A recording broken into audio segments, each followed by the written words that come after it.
Hello everyone.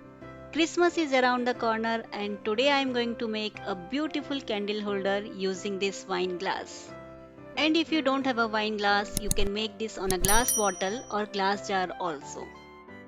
You can make this as a gift for your friends or family as handmade gifts are always special, or simply decorate your home with this beautiful and elegant candle holder. So without any further delay, let's begin the video.